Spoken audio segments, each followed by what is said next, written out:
Hello and welcome, or welcome back if you're a repeat viewer, to the NOTCAST. Number 329 today. It is 30th of October 2023, and that means that tomorrow is Halloween, so I'm going to talk about scary stuff. Well, I'm not really. I'm going to talk about the Exorcist films. Sometimes I talk about films, sometimes I talk about records. I have to be really honest, loads of people do film YouTube things, and loads of people are better with visuals and with editing and all that type of stuff than I am.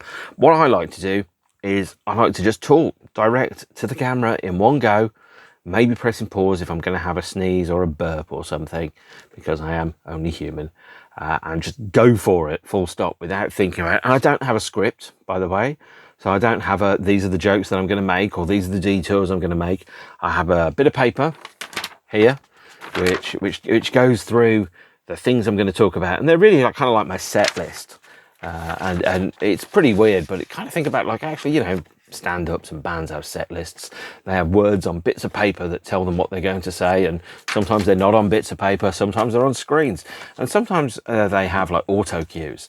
And people go, why do bands have auto cues? Well, one of the reasons bands have auto cues is because some acts have a lot of songs. I mean, if you're Bob Dylan, I don't know if Bob Dylan has an auto cue, for example, but if you're Bob Dylan and you do an album every other week, or if you're Prince and you've done something like 43 albums and each one's got 10 songs on, you can't remember all the words to 430 songs, plus all the words to all the songs that you've done that haven't been on an album.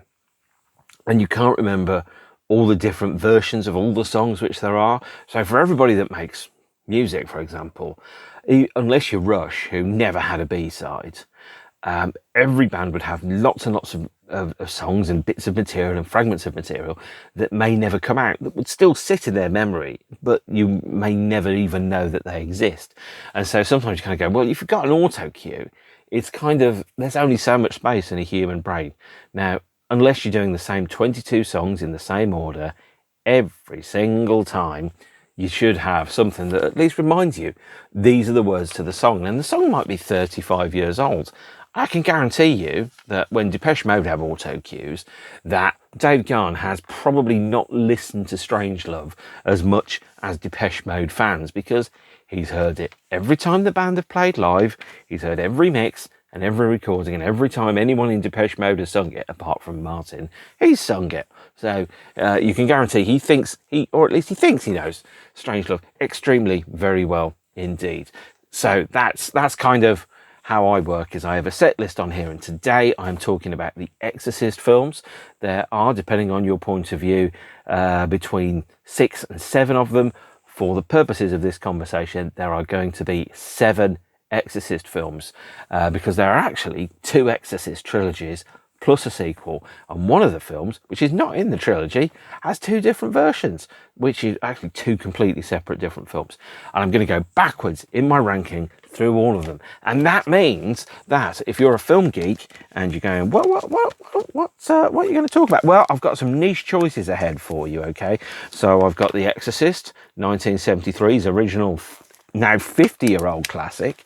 I've got Exorcist 2, The Heretic. Here's the soundtrack album by Ennio Morricone. That man was a genius. Not a classic film, I'll put it that way. Then 1990, we had Exorcist 3, which is also known in a slightly different form as Legion. We have, in this box set, the complete anthology, we've got 2004 and 2005's prequel movies, which are Exorcist: The Beginning and Dominion. An obscure movie which I classify as part of the trilogy, William Peter Blatty's The Ninth Configuration. That's a strange choice. And Exorcist Believer, which came out a few weeks ago and you may already have seen at the cinema. So that is the Exorcist kind of ranking. Well, more correctly, those are the films which we're going to be talking about today. That's how they work. Scary stuff, don't you think? Maybe I should do a serious stare at the screen. There, so do you feel like Linda Blair? It's like looking at, obviously I haven't got the hair, maybe I should have a wig. I did have hair like that once when I was a teenager, but that was a very, very long time ago. Indeed, in the days before Nirvana became popular and before Nirvana became dead. So, what I'm going to do, I'm going to go backwards through the films, but I can't talk about the worst Exorcist film without also talking in depth about the best Exorcist film. And that means I'm going to flip it on its head, and I'm going to start with the second worst of the movies. I'm going to go up to number 2, and then I'm going to talk about the best and the worst at the same time. You might need a map. It might look a little bit like the film Primer, which you may or may not have seen, or Back to the Future. If you remember the part in Back to the Future 2, where Marty McFly goes, hang on a second, Doc, explain the plot to this movie for me, because the audience aren't quite getting it, pretending to be himself. That didn't quite work. So, worst Exorcist movie. Actually, the worst Exorcist movie is in this box set, the complete anthology. This is the 2004's Exorcist the Beginning. And because I don't have a standalone version of it, I don't think it's particularly good. It's a very nice way of describing Exorcist the Beginning. I'm going to show you instead, whilst I talk about it, the DVD, because it's not worth buying on Blu-ray, and the box for The Exorcist, the then complete anthology, by the way. Exorcist the Beginning is what I would regard to be number 6 on the list of the 7 Exorcist films. And I watched it again today, and it is basically a shocker. It's really bad. It's directed by Rennie Harlin, the man that directed, I think, Speed 2 and Nightmare on Elm Street 4. Not the best director of all time. Other films that Rennie Harlin has made. Hang on a second, I'm going to have to look these up. Yeah, I've just looked up some other films that Rennie Harlin made. Die Hard 2, Cliffhanger, The Adventures of Ford Farlane, Cutthroat Island, The Long Kiss Goodnight, which is not terrible, and lots of forgettable shit, basically, is where I'm going with that. So not a great director. If you're going to say, well, let's get a fantastic director to make the first Exorcist sequel in 15 years, who are you going to get? Well, you're probably going to get Paul Schrader, because he's really good. But they saw the film that Paul Schrader made, called Dominion, decided that isn't what they wanted, because it didn't have enough swiveling heads, it didn't have enough scary hoodoo and voodoo in it, and it didn't have enough meaningless jump scares. Get Rennie Harlin in, or even worse, Brett fucking Ratner. Sorry, Brett, you make bad movies, okay? X-Men Last Stand, which I think is one of yours, and Red Dragon are proof that I am right. But no, Exorcist Beginning is awful. It's cheap. The CGI is terrible. The production values are subatomic or suboceanic. It's clumsy. It's badly written. It casts Father Merrin as a kind of bootleg Indiana Jones, right down to having a hat and going around salvaging ancient artifacts. Procurer of rare antiquities. Father Merrin and his best mate Indiana Jones raging around in the jungle in the 40s and the 50s, the first part of the 20th century. And as a film, Exorcist the Beginning is clumsy, it's unsubtle, it's about as subtle as a rock in a cop's face, and the way it's designed is very much, or the way it works, because I don't think it's actually been written, I think it's been designed. Kubrick had this idea around a thing called non-submersible units, which are 6, he said, to make a film work you've got to have 6 non-submersible units, and that is 6 sections which stand on their own as short films in their own right, and then you build the narrative around it. If you look at modern action films, that's how they work. Even something like The Dark Knight Rises, it has 6 car chases, they're each, or 6 action sequences, they're each about 20-25 minutes apart. Each one lasts about 5 to 10 minutes, and then you've got 10 minutes of chatting. So it's kind of like going, we'll dole out, you know, the rewards if you put up with the boring narrative. Now, I remember when I saw Kill Bill 1 at an advanced screening in 2003, and they were handing out audience reaction cards afterwards. And this was, I think, one of the Leicester Square theatres. My then girlfriend worked in cinema, so we got to see it. And one of the reaction cards was from like this 17-year-old. It was like, it was boring, there wasn't enough kung fu in it. And I was like, you do not get this film at all. And that is the thing that we have with Exorcist the Beginning. Because fundamentally, the person that scripted Exorcist the Beginning does not understand Exorcist movies. Exorcist movies have an approach and a philosophy that works inside them. The philosophy, which is clearly identified in the first Exorcist movie, although only in the deleted scenes and in the 2000 director's cut, is the point is to make us despair that this could happen anywhere, but it's happening to this very boring family in this very boring street. That was the real horror. The horror wasn't the demonic possession. The horror was what was happening to the family as it was being torn apart by forces outside of its control. These are themes which turned up in William Peter Blatty's Ninth Configuration and Exorcist III Legion as well, in what he called his trilogy of faith, the idea of despair. Exorcist the Beginning does not understand what made the Exorcist movies good. What Exorcist the Beginning thinks is it's demonic possession, it's heads spinning around, it's inverted crosses, it's blood and guts and people having locusts fly at them and stuff. And it's like, that is not the scary stuff. Those are the symptoms. What the Exorcist thing, the thing that makes Exorcist scary is not the symptoms, it's the cause. And the cause is to make people despair. I can hear a cat. Hang on, I'm going to let him in. Hang on a second. Right, I've let the cat in. Yes? What would you like to say? Well, this isn't going to be very scary, is it? No, it isn't. Can I pick you up and show you to everybody? Would that be okay? Come on, dude. Let's have a look. So this isn't what I thought we were going to be doing. This is Price. He's about 3.5 years old. And we have a new cat that's joined us in the past few weeks. Hopefully at some point you will see him. Yes, he's black, because black cats are witches' familiars, and the male version of a witch is a wizard, which makes me a wizard. Not quite sure how true that is, but well, we're here now, and that's what I'm going on about. So Exorcist the Beginning, as I was mentioning about a minute ago, is awful. The way that it's plotted and designed is like a video game or a choose your own adventure game, the old paperbacks from the 80s.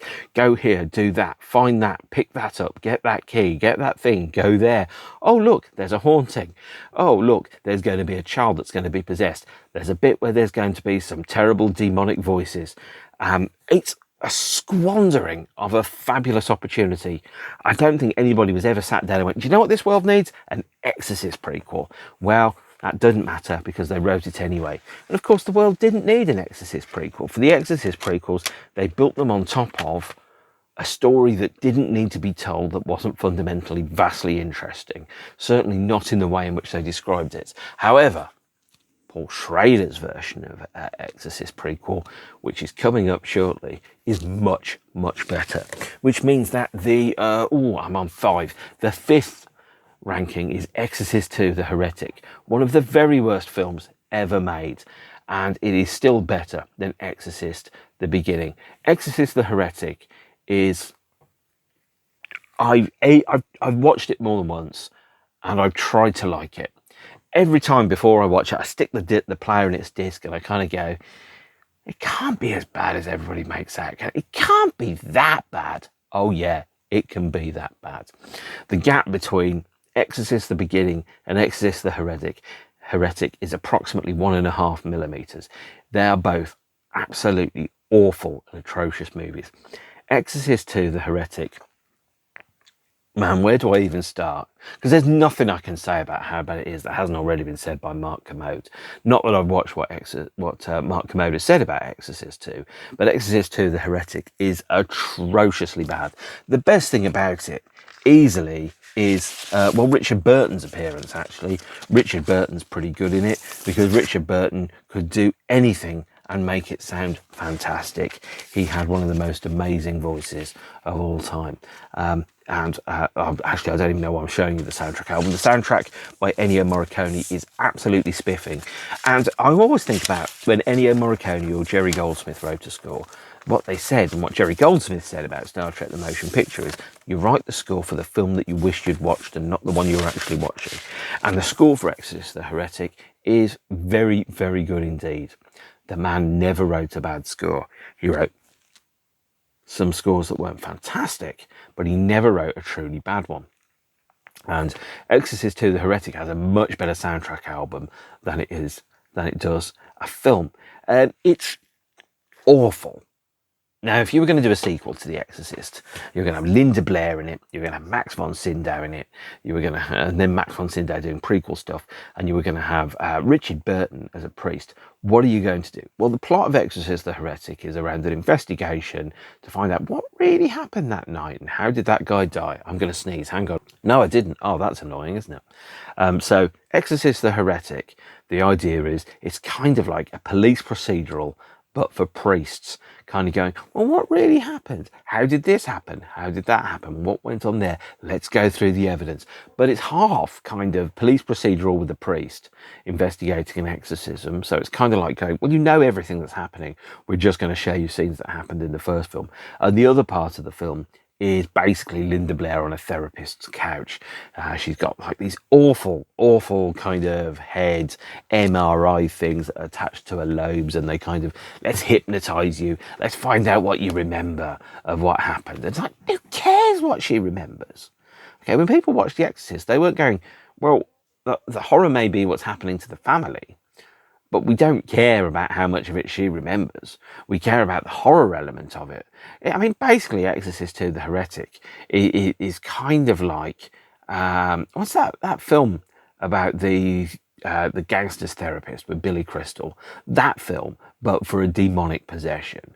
Or kind of like the scenes in The Sopranos where Gandolfini is talking to the therapist, and the therapist is like, yeah, so you can't tell me what's really on your mind, which is that you're a murderer and a gangster, etc. Exorcist II, The Heretic is basically Exorcist the therapy years, and it's awful. It adds very, very little to the Exorcist mythology. In fact, it takes away from the Exorcist mythology, and I think this is where people kind of realise not everything has to have a prequel, not everything has to have a backstory. Okay, I don't care about some of this stuff, like the fact that many Bothans may have died for that information in Return of the Jedi. What is a Bothan? I don't know. You know, now Rogue One does a fabulous job. It's probably the best prequel ever made. Exorcist II, The Heretic, tries to explain something that fundamentally didn't need explaining. Because remember that very, very important line in Exorcist, which is the point is to make us despair. The point is that there is no point. The point is that it is random. I don't care what she remembers. And it just seemed trashy and exploitative with no story to tell. Nobody needs to see a film where a mostly drunk Richard Burton pretends to be sober and then plays the role of basically an investigative priest, like some kind of bad Da Vinci Code novel about exorcism. Nobody needs to see James Earl Jones in a bee outfit. Nobody needs to see Linda Blair kind of playing a horde of insects like a symphony. Nobody needs any of that rubbish. It's awful. Don't watch it. In fact, the only thing about Exorcist II that has had any long-standing role in modern culture is the fact that in Exorcist II, I think the demon is named as Pazuzu. And Pazuzu holds much the same role in The Exorcist as the Ewoks do in Return of the Jedi. You don't know what they're called, you just know that they're a character. And the character is far more important than the name of the character. So Ewoks, I think, got their names from the Mattel toys, or it might have been the Return of the Jedi novelisation, which I think was written by James Caan, which I have on a shelf over there. I should have got it, but I don't. And it's like, well, okay, so you've given it a name. Fabulous. That wasn't worth 2 hours of my life. No one was sat there going, is the Pazuzu's name Bob, or is it Stan, or does he call himself Vlad the Destroyer? And he kind of said, well, if he was going to call himself something, he was going to call himself Vlad the Destroyer, wasn't he? Because that sounds like a badass name. No demon is going to be called Clive, because Clive isn't evil. Pazuzu, fine, great, I get it. What a waste of 117 minutes of my time. There are fan edits out there of Exorcist 2, but fundamentally, what you're really producing is the size of the turd. You aren't turning the dog shit into diamonds, to quote the review of Kingmaker and Suede in The Melody Maker in 1992, which takes us to film number 4. Number 4, there is a massive leap between Exorcist 2, The Heretic, and number 4. And number 4, I watched again today. It is the original 2005, although mostly shot in 2004, Paul Schrader version of Dominion, a prequel to The Exorcist. Paul Schrader is a very good choice for this film. He's a talented filmmaker, or was a talented filmmaker. I can't remember whether he's alive. And he took some of the ideas which were in the original kind of William Peter Blatty Exorcist 1 Ninth Configuration and Exorcist 3 Legion, and took those themes and ran with them. So the themes that we had in 1 and Ninth Configuration and Legion are around effectively the nature of evil, the banality of evil. The point is, what is the point? Is to make us despair. Why is it picking on this boy or this girl? Because it can. It kind of looks at the banality of and the inescapability of evil. So Exorcist Dominion, and I think I'm just going to call it Dominion, which by the way is a great Sisters of Mercy song, takes its cue from the opening scene, which is a prequel, which is one of the most chilling scenes I've seen in a film. Now you can tell when you're dealing with a sequel set in a certain year, is that inevitably there's going to be a scene with the Nazis, and they're going to be doing bad shit to prove that they're Nazis. The X-Men movies have exactly the same thing. Scene with the Nazis at the beginning to prove that these characters are products of the environments in which they grew up in, and maybe not inherently evil. As Morrissey sang in Sister, I'm a Poet, is evil something you are, or is it something that you do?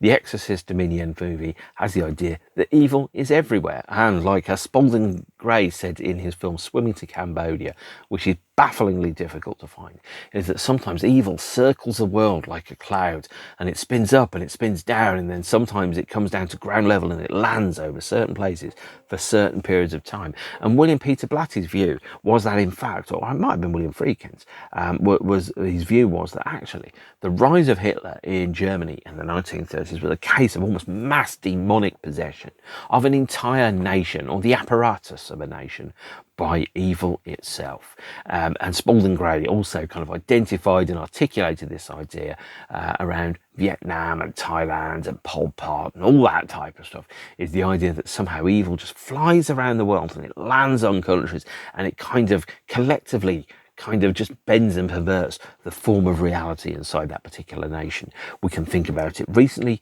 happening with a former US president, or perhaps a former, let's think somewhere like, Czechoslovakia, or Prague, or somewhere, wherever it is that's got that here, Romania with Ceausescu, is that there's people, they're evil, and they become part of the world around them, and they shape the world to their own horribleness. If you talk to any of my exes, please don't. They probably think I'm worse than some dictator either, and that I'm pure evil. But whatever, I was there. My conscience is completely clear. I don't think I've got a patch on some of these people. Was I perfect? No. Was I evil? Absolutely not. Exorcist Dominion is, I think, a fabulous film. It's not a very good Exorcist film, but it's a really interesting philosophical movie about a crisis of faith.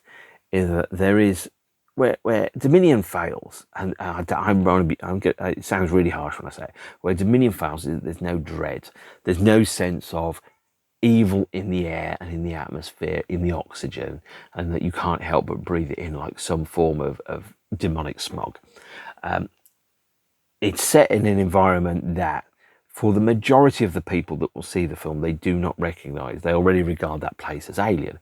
So most of it is set in Africa in about 1959 or thereabouts, where, because it's mostly set not in an urban environment, but in a desert environment, where technology hasn't fully permeated, mostly in sunlight. The people that are going to be watching this, mostly, let's be honest, people in the West, are going to be watching it and going, I don't feel scared because it's happening somewhere I don't care about, that I've never been. The other thing is we can't identify with the everyman element of it as a result. So if you lived in Washington, which I think is where Exorcist is set, for example, when you watch Dominion, what you end up doing is, sorry, I'm just keeping an eye on the cat. When you end up watching Dominion, what you end up doing is kind of going, I don't recognise these streets. Whereas everybody who lives in that town knows, for example, where the Exorcist steps are. I think there's there might be a Mogwai song called Exorcist Steps. If there isn't, I've written one called Exorcist Steps recently, and I do need to check whether I've plagiarised the title of somebody else. Look, they can't identify with the everyman element of it because it's set in a place they've never been, don't recognise, and it's full of people that are very different from them. The other one is actually about Dominion, and this is a really good point, I think, is it really feels like it was made in about 1979. The cinematography of it is absolutely beautiful. The setting and the use of cameras and placement and soundtracks and everything feels totally 1979. If you'd have said to me that Exorcist, Dominion and Omen 2 had been made the same summer, I would have gone, you're absolutely right. Even the characters and the archetypes that are in there are characters and archetypes that you don't tend to see in films made in 2005. So there's the very repressed, structured command and control environment kind of British Army characters who you absolutely would have seen coming up from the standard British acting school in the 60s and the 70s, the kind of people that you would have seen in horror movies as repressed Brits. Casting is fantastic on Dominion, but what it is, it's not really a prequel, it's more a kind of a sidequel. And sidequels, awful words, but they're films which exist in the same universe but really only have a tangible relationship with the original film that's being released. So the opening is fabulous, but it's not an amazing film. It's the best thing that you could probably have from an Exorcist prequel, but it's not amazing. Now, there's a really interesting philosophical idea at the heart of Dominion. The idea is that humanity, sometimes the best you can do is not very good, but it's the best that you can do in a set of circumstances where your options and your decisions are limited by the circumstances that are around you. And as Reg Holdsworth said in Coronation Street, it is not up to us the cards that we are handed, it's how we play them that matters. So it's around making decisions with a bad hand and a bad deck. And the statement is, or effectively the idea is humanity in itself inherently evil? Probably not. Is humanity challenged by the world in which we live in, and are other human beings, rightly or wrongly, evil? Sometimes yes, sometimes no. Sometimes people appear to be evil when they're not, and most people think of themselves probably as the good guys in a situation. It's a halfway point in the rankings, but also there's a halfway point in Dominion. Really kind of echoes a halfway point that there is at the beginning of the film, which is around an occupying army forcing the natives to do something that they don't want to do, using threats of force and with murders. It really feels like it was made in 1979, and it's a very good movie. That noise is the cat wanting to go into a different room, not this one, because my door is open. He can come in and out as he pleases. So we are down to the last few, and we've got those out of the way. So where are we going to go? Well, I think number 4 on my list, or maybe number 3, actually. I've kind of lost track now. Number 3 is The Ninth Configuration, William Peter Blatty. So I have to talk about the 3 films that form William Peter Blatty's trilogy of faith. And these are obviously The Exorcist from 1973, The Ninth Configuration from 1980, and 1990's Legion. These are 3 films which effectively form an alternative trilogy to the Exorcist movies. And I strongly recommend, if you haven't seen it, to at least, if you're going deep into films, is to watch The Exorcist, The Ninth Configuration, and then on the Arrow 2-disc version of Exorcist 3, the original director's cut of Exorcist Legion, which is, I think, a very, very strong film. But that's number 2, and I'm going to get to that in a minute. So, Ninth Configuration. Well, Ninth Configuration is a strange movie, and whilst it looks like it's taking its cue from Clockwork Orange, it kind of ties into that same kind of era of bizarre semi-Nazi gothic horror that we had with films like The Keep. There was a kind of limited kind of subgenre in the early 80s, of which The Ninth Configuration is very definitely one of those movies. The plot of this, and it says it's one of cinema's most unique and extraordinary films, now hailed as a cult classic. It is not amazing. It has a couple of missteps in terms of its casting. So, for example, I think Jason Miller, who played, let me just quickly check. Yeah, Jason Miller, who played, I think, Father Karras in The Exorcist, appears as a completely unrelated character in this, because he plays one of the characters that I think the connection between Exorcist and Ninth Configuration is, if you remember the dinner party scene in The Exorcist, and Reagan says to one of the characters, "You're going to die up there." That character is an astronaut. The Ninth Configuration is effectively about what happens when that astronaut is so terrified by that prophecy that they decide they can't go to the moon, and they actually get taken to an asylum. And they have a kind of like dissociated break with reality. The Ninth Configuration is a very strange movie. It's kind of like if the sequel to Star Wars had been, the character that turns up for one scene, bumps onto him and says something like, "You'll be careful, you'll be dead." That guy, or maybe one of the guys in the cantina scene. Maybe it would have been like, for example, the relation that Ninth Configuration has to Exorcist would have been if you'd made a film about the band that played in the cantina bar and it was a musical. And that is the connection that we have between the two. It's pretty weird, actually, when you think about it like that. I like it. It is weird as heck. It doesn't make a full amount of sense. It's not a standard narrative movie at all. It's more like an abstract painting of images on top of each other that lead towards some kind of conclusion. Now, there is some fabulous acting in this movie. Stacy Keach gives probably his best performance in Ninth Configuration. The rest of the film is crazy, and it's fair to say it reflects the attitudes of the time, with an unusual take on a superhero, with a word that I would be absolutely slaughtered for using, that's very clearly emblazoned upon his chest. It's a strange film, and it couldn't be made today. Not only could it not be made today because almost everybody who's in it is dead, but it couldn't be made today because no studio would touch it with a barge pole. When it came out, no studio touched it with a barge pole. I think William Peter Blatty had to finance himself the film and put his own house down as collateral to do so. Is it good? Yes. Is it great? Absolutely not. In fact, it's bonkers and slightly weird. In fact, if it ticks the box called batshit crazy, it's a very strange film. But it's a really important part of the trilogy of faith, because that and Exorcist Legion and Exorcist are all films around the inherent lack of virtue and goodness inside humanity. The fabulous speech in Exorcist Legion that George C. Scott gives, that was once Guns N' Roses' intro tape.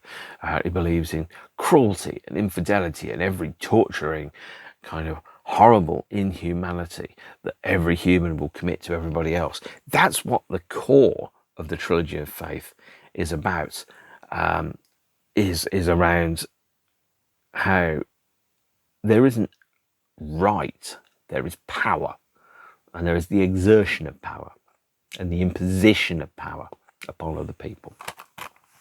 So that makes Ninth Configuration number 3 on my list. Number 2, hopefully not a surprise, Exorcist 3 Legion, the spiritual sequel and the third film. This was released in 1990, and it came out in 1990. I did not like it, and I did not like it because it's not a very good Exorcist movie. It's a very good movie as in terms of exploring serial killers. It's got the best single jump scare I've ever seen. It's got a fabulous philosophy that sits alongside it. George C. Scott does an amazing job in the role, although I do wish he had had a moustache, because the detective in the first Exorcist movie is the character that George C. Scott plays in Exorcist 3, but the actor had died, so they had to get somebody else in, which means that for a long time I didn't quite connect what its relationship was to Exorcist, because it didn't have the same actors, it was just set in the same town, which is kind of like Stephen King going, well, every film that's set in Maine, or every book that's set in Maine, is a sequel to every other book that's set in Maine, and Maine is a cursed place and you should never ever go there. But Exorcist 3 Legion is a film that effectively reflects a crisis of faith by the detective and by the people investigating a serial killer. And the serial killer, whose name I have temporarily forgotten, Patient X, who claims to be the Gemini killer, is a murderer who is a serial killer effectively loose on the streets of what I think is Washington. The original cut of the film has been restored as best as is humanly possible on the 2-disc Arrow edition of the film, here called the Legion. Just Legion, no Exorcist, just Legion. And it does not feature Jason Miller at all. It features Brad Dourif as the Gemini killer. And Brad Dourif is really... it's a career best performance from Brad. He's very, very good in this particular film. But the film was taken out of the director's hands, retitled Exorcist 3 Legion. Jason Miller came back, and he was press ganged, or more correctly, paid to play a role that really didn't suit the film at all, to play the Gemini killer as seen through the eyes of George C. Scott. So when we see the Gemini killer talking through George C. Scott's perspective, it's Jason Miller being the spirit of Father Karras, who has inhabited the body of the man in the asylum, who is now the Gemini killer. Exorcist 3 is very, very good. It is bleak as heck. I mean, this ninth configuration and The Exorcist themselves effectively are a cinematic horror version of Cormac McCarthy, like a philosophy where there is no right, there is just despair, despair, despair, like that advert for erection pills that they've stopped showing. And it is, I love Legion. It is a brilliant film, and I just wish the studio had taken its nose out. Let the guys make the fucking films, and then the films will be better. You think about all the films that have had studio intervention, probably 1 in 10 is actually better for studio intervention. Having seen the original Dominion, having seen the original Legion, these are much, much better films than the commercial Big Mac pap, which has been forced upon the source material by the studios. The studios don't know what the fuck they're doing. I think an Exorcist movie is about spinning heads and your mother sells whelks in whole, and vomit and possession and demons writing things on your body. And it isn't. The horror inside The Exorcist comes from the fact that this is an ordinary house, an ordinary street, and an ordinary satanic possession. It really, really is. Which means that my number one movie, unsurprisingly, is The Exorcist. But that also means I have to talk about why Exorcist Believer, the just released movie by the guy that also, I think, is it David Gordon Green, who also, by the way, did the recent set of Halloween films, is the worst Exorcist movie ever. And I can't talk about Exorcist without talking about Exorcist Believer. So, The Exorcist is the best horror film out of the Exorcist series because it's the first, it's the most original, and it has fundamentally a really bloody scary idea in it. This is the very recently released 4K version of Exorcist, the 50th anniversary that I haven't yet broken the seal on. And that is, well, I'm going to do that at some point. And this is the steelbook with loads of extra packaging, including a rigid slipcase, posters, art cards, iconic scenes, booklets, and all that type of stuff. They love a bit of packaging. This is the 3-disc version that came out about 10 years ago. It features the original theatrical version, the director's cut, and a bonus disc of booty, goodies, and documentaries. The Exorcist is so much better than The Exorcist Believer. It is frankly embarrassing. So let's talk about why The Exorcist is good and The Exorcist Believer isn't, because all the reasons why The Exorcist is good are all the reasons why Exorcist Believer Absolutely isn't. First and foremost, somebody paid £400 million or $400 million for the rights to The Exorcist. And they thought, what are we going to do? Well, we're going to have to make a movie. And we're going to hope that the movie is going to make a load of money. And they got, I think it's David Gordon Green in to make it. Exorcist Believer has 22% on Rotten Tomatoes. Now, as anybody that listens to the Sequelizers will be able to tell you, Rotten Tomatoes is an imprecise tool because any score over 3 out of 5 counts as a thumbs up, which is, if it's not absolutely dog shit, it's okay, it's kind of fresh. But only 22% of reviews gave Exorcist Believer 3 stars or more, which means 78% of reviews gave it 2 stars or less. Exorcist Believer is dead on arrival. It is one of the worst horror movies I have ever seen. It is as if somebody took the whales from Star Trek 4 and they just copied it back. It's gibberish. If you've seen, there is a fantastic Italian pop rock hit, the name of which I will have to Google. I'm going to do it now. Right, so Exorcist Believer is to Exorcist what a song by, and this is a word I've never pronounced before, Adriano Celentano's 1972 hit single, Prisen Colin Einsin and Canisol, which is designed to sound like English but isn't, is to the English language. It's gibberish. It's as if somebody took a random grab bag of letters outside of their Scrabble bag called The Exorcist, threw it at the screen and hoped that it kind of maybe just fucking worked. It doesn't. Exorcist Believer is hot garbage. And I mean, I'm no fan of the continuation movies, Halloween, Halloween Kills, Halloween Ends, for example. I think those films fundamentally misunderstand the horror that sits inside a Halloween movie. Exorcist Believer does exactly the same. The horror in The Exorcist is that the reality of what is happening to others. Not what's happening to Reagan. The demonic possession of the girl is horrific. But what's happening to the others is actually the real horror inside The Exorcist. It's the idea of the point is there to make us despair.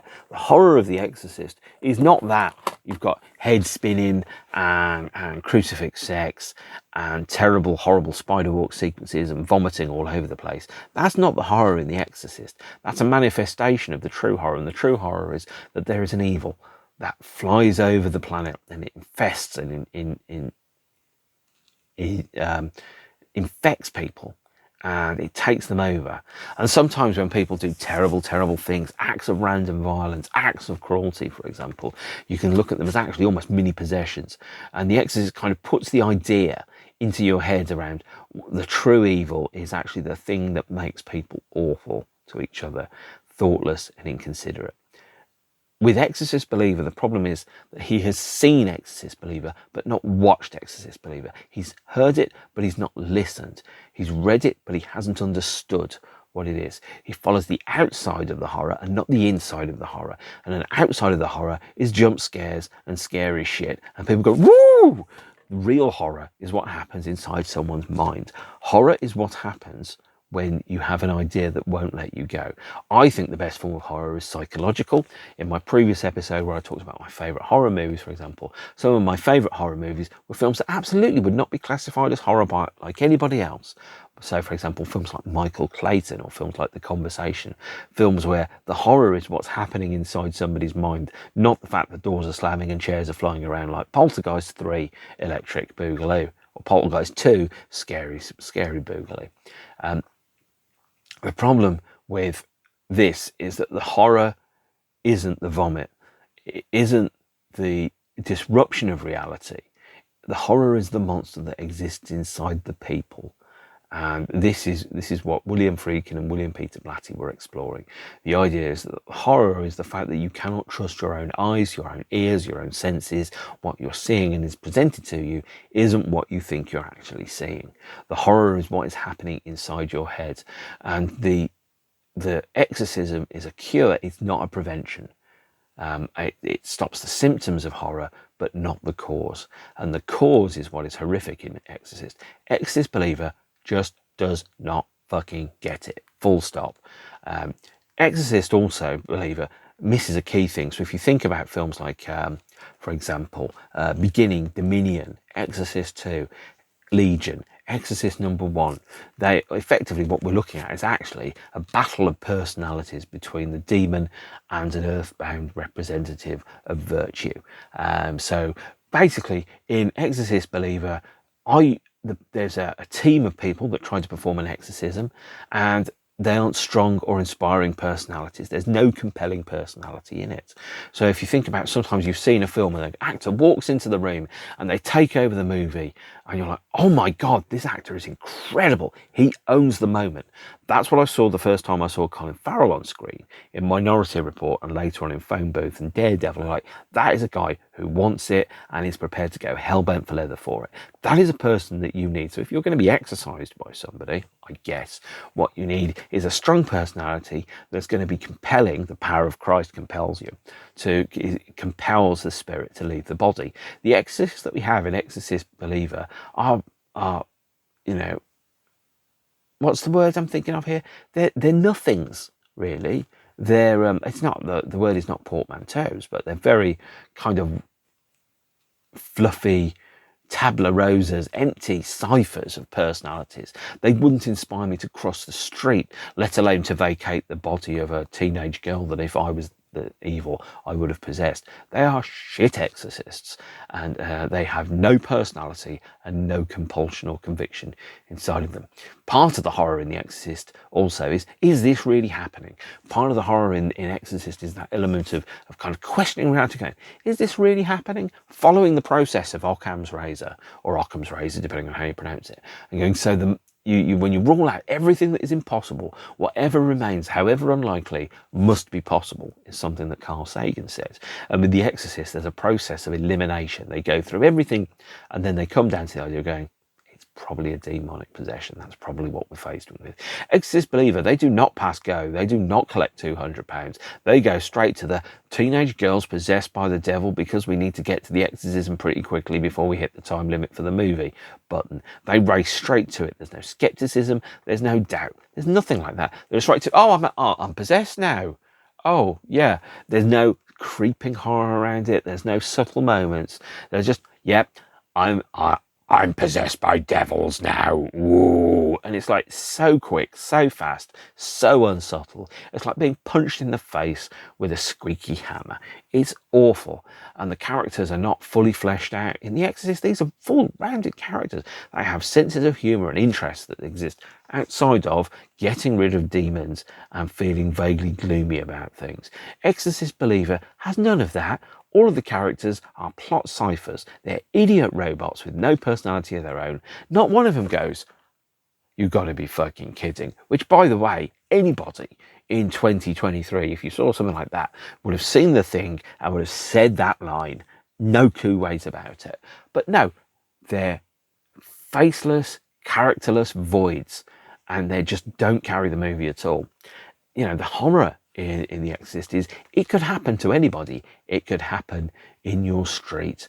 But the horror of Exorcist Believer is the fact that the film was so incompetently scripted and even exists. As I've said before, there are multiple uninspiring, weak exorcists. They have no story to tell. They rush straight to the diagnosis. There is no ambiguity. There is no horror. There is no, does it exist in their heads? Or is this really a demonic possession? There's no horror, either physical or psychological. They're thinly written plot robots. And the only thing that's terrifying about the film is that somebody greenlit it and thought it was a good idea. You think about the people that are making excellent horror at the moment. The Maxine, X and Pearl movies. Talk to Me, for example. No One Will Save You. And also, the chap that made Happy Death Day and Freaky. Those are really good horror movies. There are great horror directors that need to have loads of money thrown at them, and they chose to waste all that money on this guy who cannot make decent horror movies. So there's no hook, there's no story, there's not even, there's an interesting idea at the heart of Exorcist Believer, which is that there was a movie star who stopped being a movie star because they believed that they were haunted and wrote a book about it. That's a really interesting idea. I want to see that movie. I don't want to see two teenage girls possessed by a devil, which is utterly unambiguous, and a devil going, "Rawr!" I want real horror. I don't just want, puking and vomiting and levitation and slits being cut on people's legs and someone writing "help me" on their chest. That's not horror, that's gore, and gore is not the same thing. Gore is like spaghetti bolognese. It's not a sustainable meal. It's a Big Mac of horror. The characters in the film do not convince me in Exorcist Believer that what is really happening is really happening. It's just thinly written piece of crap. Exorcist, on the other hand, one of the best horror movies of all time, and it's the number one on my list. And the reason it's the number one on my list is because the horror is plausible, it is real, it happens in streets you recognize, places that you know. If you're in America, obviously it doesn't look anything like Leicester or Lincoln or Loughborough or other places starting with an L. In the UK, it looks like Washington and not Walsall or Willenhall or Wolverhampton or Wolsey or anywhere else. And that is the horror inside The Exorcist, is that this could be happening behind closed doors in your street. The people are skeptical, the people are scared, they don't want to believe it's happening, and that it's happening just to make other people despair. And that is the thing that underpins the Blatty's trilogy of faith. It's about the things that cause people to doubt innate human goodness and to potentially lose their faith in humans' better nature, which is the thing that will hopefully lead us all into a better future. So that is the Exorcist movies. And if you've made it to 50 minutes, well, happy Halloween. I suggest you watch this. And if you don't watch this and tomorrow is Halloween, I suggest watching Ghost Watch and Halloween 3 Season of the Witch, because they're great and silly movies. And that is my my ranking of Halloween movies. No, not Halloween movies, my ranking of Exorcist movies, and me pointing out that the new Exorcist film is awful, and please don't waste your time watching it. Okay, take care of yourselves and each other, stay beautiful, and I will see you soon. As the Ramones said on their last live album, adios amigos, and see you later. All right, bye.